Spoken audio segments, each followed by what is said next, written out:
What's up, everybody? Thank you for joining me on this webinar tonight. I'm Michael Alder from michaelalder.com, and tonight I want to talk to you about how you could build a true cash buyers list. Now, if you haven't heard my story before, fresh out of high school, I started a carpet business, and at this time, this was when real estate was just booming. All the infomercials were going nuts with buy properties and you'll be a millionaire overnight, and you've seen all the stories of people talking about how just a couple quick deals and they made $50,000 per deal. Um, the Ferraris, the mansions, and I had bought into every bit of this hype. I wanted in. So what I did, I went out and I started buying real estate. I started with duplex and fourplexes, even some single families on Cleveland's east side. And what had happened was I bought all these properties. The banks were just handing out money, so you didn't need to qualify to get these properties. You pretty much just walked in and asked for it, and they give you the checks for them. And so I wanted to build this massive rental portfolio. And by doing this, I placed lousy tenants, not knowing what I was doing. I didn't manage any of my contractors right. I didn't hire property managers to keep up with the properties for me. And, didn't know anything about busted pipes and all the other sob stories you hear in the middle of the night. So each one of these properties I bought probably cash flowed anywhere from $25 to $50 per month, and this was before taxes or maintenance issues or anything. So I was into some serious negative cash flow right off the bat. And I'm sure you know what happened next. As quick as I got into real estate, I was losing real estate. So I couldn't make the payments on the properties. I was losing these properties, including my personal home, to foreclosure. Was hundreds of thousands of dollars in debt, and even owed the IRS over $30,000. And we all know that bill doesn't go away. So, I was at my lowest point. I went back into the carpet business just because that's all I knew, but I never lost interest in real estate. So what I did, I started studying, reading all the top books, and I went out and sought out the best people that I knew in the business locally, guys that were really successful at this, and basically just hung onto their coattails, learning anything from them that they'd share with me. And if they wouldn't willingly share it with me, I'd even trade odd jobs with them, whatever it took to get the information from them to learn how to be a successful real estate investor. Now, after doing this for a while, I had tons of knowledge for it, but I was too scared to jump back in, to the point of where I sat on the sidelines for almost 10 years, not taking any action. And at that point, I realized I have all the knowledge, I have all the support backing me, but I'm holding myself back. So that's when I found some personal development programs like Anthony Robbins, Chalene Johnson, Brian Tracy, and I really started implementing everything they taught. Just doing every single thing they suggested, and after a few months, I was feeling really good about myself, my life, and everything just improved mentally for me. And at that point, I dove right back into real estate. I was ready, and I felt good about it. So when I first got back in, I started where most people want to start in real estate, and that's wholesaling properties. So I would buy properties for anywhere from $5,000 to $7,000, and then turn around and sell them to cash buyers for minimal profits of $1,500 to $2,000 per deal. And even though the profits were small, this felt like a real win to me, just because I was back in, I was closing deals, everything felt good. So, and then from there, I started seller financing these deals. And I would buy them and offer the financing to the buyer, where over the long term, I made much more money on the deal. I just didn't get it in one lump sum. It was monthly residual income for me, and that was great. Mailbox money. I wasn't responsible for any of the repairs because I was financing investors on the deal, and not dealing with tenants or anything. I was just the bank. And then from there, I had learned how to raise private capital, along with knowing a lot of hard money lenders. And at that point, I had access to all the money I could ever need. So I started doing fix and flip real estate, which is what I still currently do right now. It's been very profitable for me. And that's the reason I'm holding this webinar tonight, is because there's a huge need for professional wholesalers right now. And we all know there's a lot of wholesalers out there, but only a few of them can deliver. So first I want to start and talk about how to build a cash buyers list without blowing your credibility with these cash investors. Now, the best way to start, I think, is to go on Zillow.com. And if you're on Zillow, the home page is actually a search page, and type in whatever zip code you are interested in investing in properties at.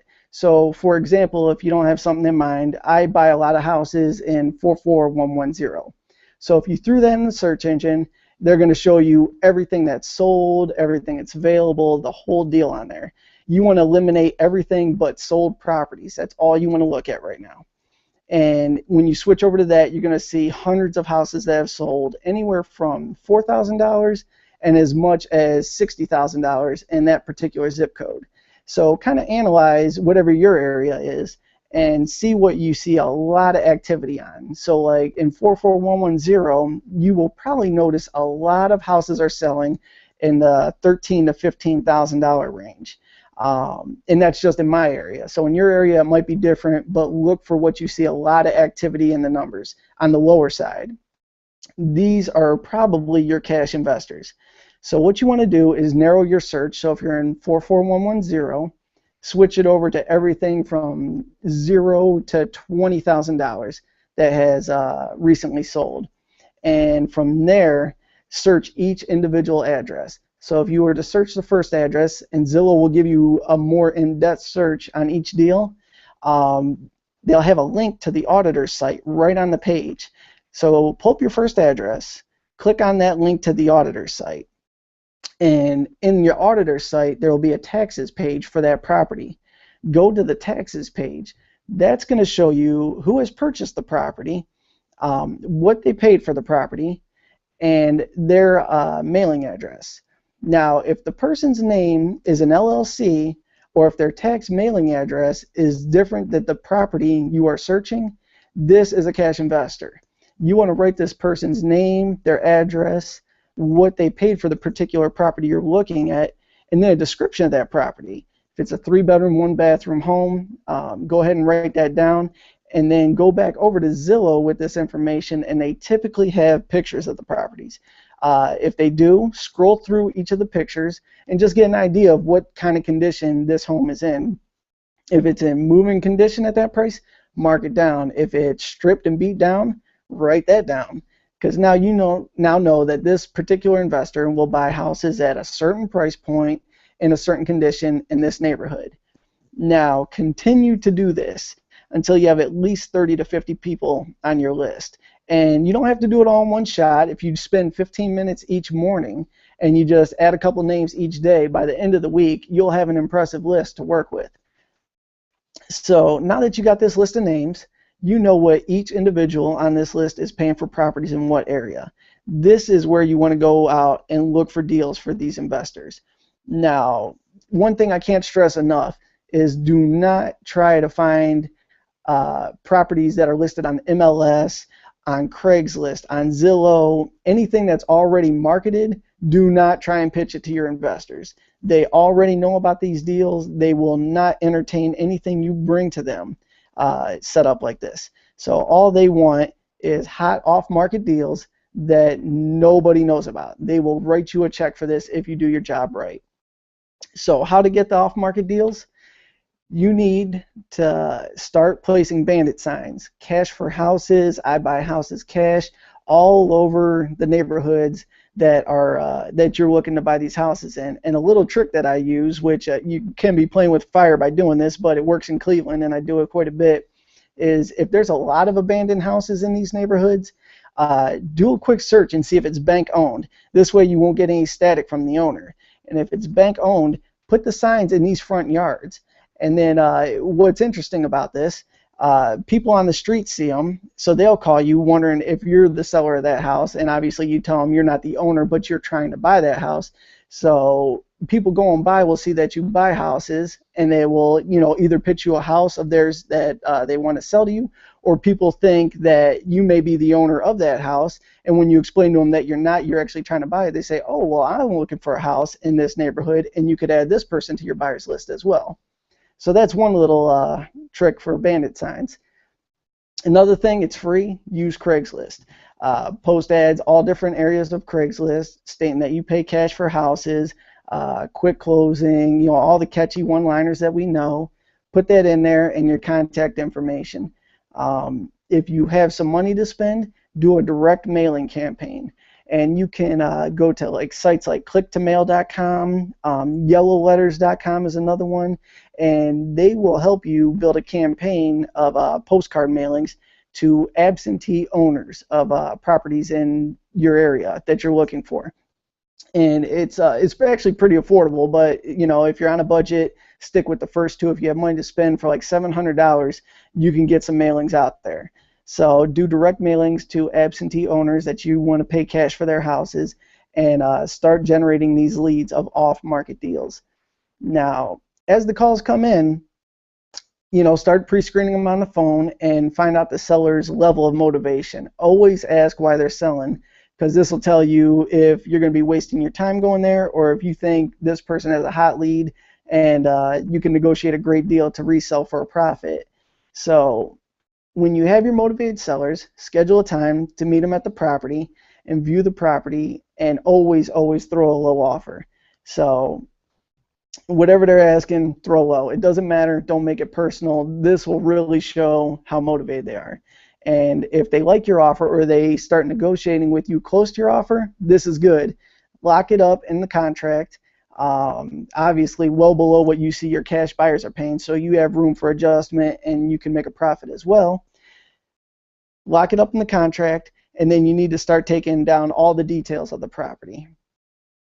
Go through the property first and take a written description of everything you see in this deal you just got under contract. You need to talk about all the good things, all the bad things. Is there taxes owed? How much are the taxes? How many bedrooms? How many baths? The whole deal. You can't, put enough information in the written description. Next, you want to go through the property, and you want to go ahead and take pictures of everything you see. Now, I'm talking the good and the bad. Don't try and hide anything. An investor is not going to be scared of a property that has major problems with it, as long as you negotiate it, at a low enough price that they can make a profit. But if you try to hide the problem from them, or act like it's not as big as it is, they will completely dismiss you and probably never take your call again. So be upfront and honest. Problems with a house is not a bad thing. You just want your investors to be aware of them up front. You don't want them to go there and find them. And then after that, you want to go ahead and shoot a full video of the property. Walk through, use your phone, and just shoot a video and describe everything you see. Don't worry about sounding goofy on the video. Everybody sounds goofy on them, so don't sweat that.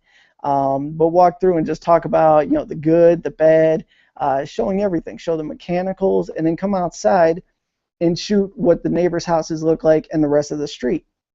And this is going to give your investor a great idea of everything that's going on. So now that you have all this information, you have what we believe is a great deal under contract. You want to go ahead and take all this information home and get your legal pad and grab some yellow letters. I want you to handwrite on the yellow letters, just real simple. Write property, address it to the person that you're mailing it to, and say, have a property located on 123 Main Street, asking $15K, needs roughly $8,000 in work, or whatever you believe the amount of repair work is on it. And then say, please contact me for more details on it, and put all your contact info on there. Make sure they can get a hold of you. I also like to stuff them with business cards, and then throw a bunch of paper clips on it too. So that way when it gets in the mailbox and they grab it, they feel something's in there.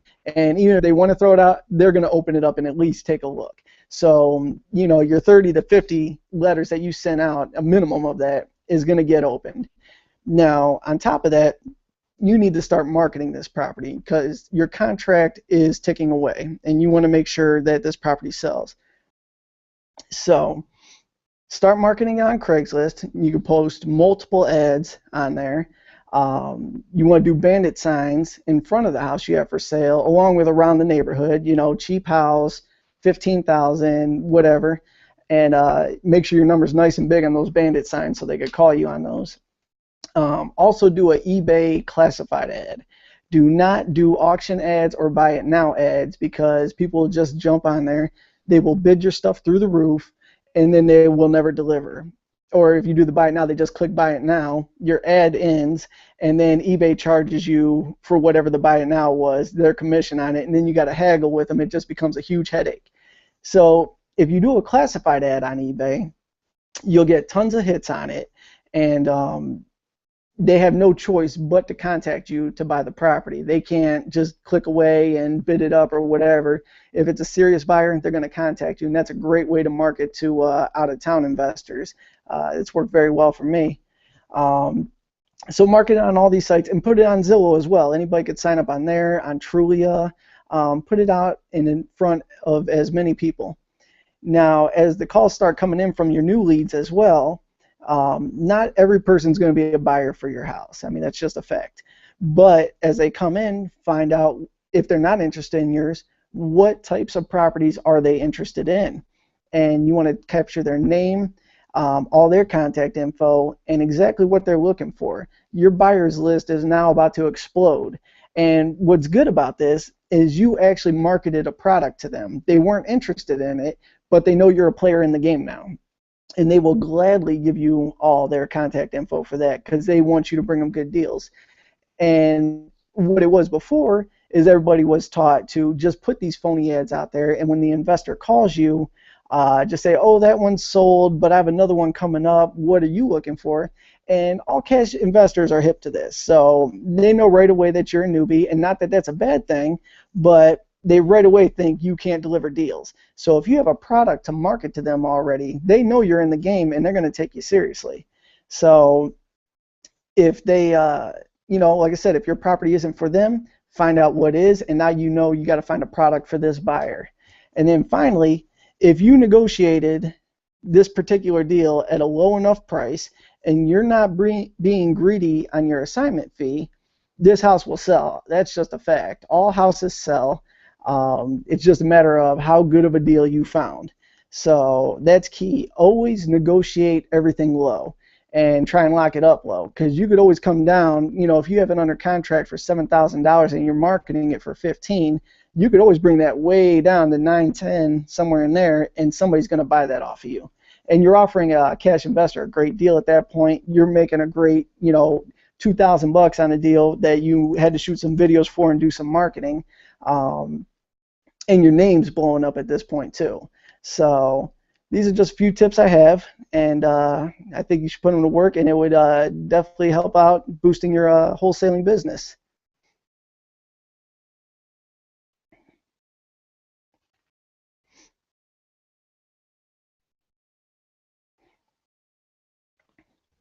Well, I appreciate everybody being on this webinar with me tonight. If you want to go in a little bit deeper on this content, please shoot me an email at any time. I could be reached at Michael Alder, ALDER 34 @gmail.com. Thanks for your time. Have a great night.